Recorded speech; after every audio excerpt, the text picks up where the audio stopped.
So the latest commitment of traders report out of the CFTC, in this case we've converted to percentages, outer circle for last Friday, inner circle for the Friday before. We can see that in the case of the US dollar index, still heavy long, but they backed off of extreme long territories that we witnessed the week before. Now in terms of the FX majors, they remain pretty much majority short. Euro unchanged for the most part, but in the case of the pound, they're on the verge of shifting to majority long. The last time we've seen majority long bias in the pound was back in June of 2018. There was a brief moment in April of this year where they went to about 50%, 50.5%, nothing really significant, and then they went straight back into majority short, or I should say extreme short bias against the pound. So we'll see. It'll be interesting to see if the next week or two we'll see a shift in bias in the pound. What about the safe haven yen and franc? Well, they're pretty much heavy short against both of them. However, in the case of the franc, they've backed off a bit from extreme short territories.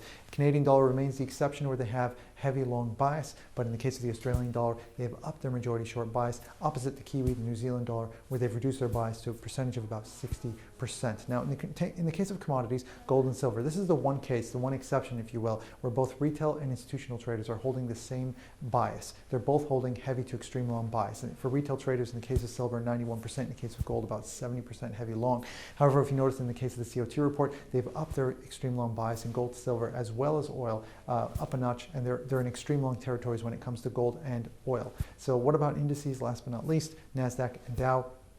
We can see that they're on the verge of shifting in the case of the Nasdaq, whereas in the case of Dow, they've held in heavy long territories. We don't have any figures from out of the CFT for the German DAX. However, I will say that in terms of retail traders, when it comes to Dow and Nasdaq, because of the fact that it's making fresh record highs, it's squeezing a lot of retail shorts, it's enticing a lot of longs into getting out, and shorts are initiating and averaging into the short side. So the bias there amongst retail traders is about an extreme short 80% in Nasdaq and Dow. That's not the case for the DAX, and that's because what has happened in terms of the DAX is it's been retracing a bit off of the highs, and that's helped a lot of average and shorts to get out. So that's it this week for the CoT. Good luck and happy trades.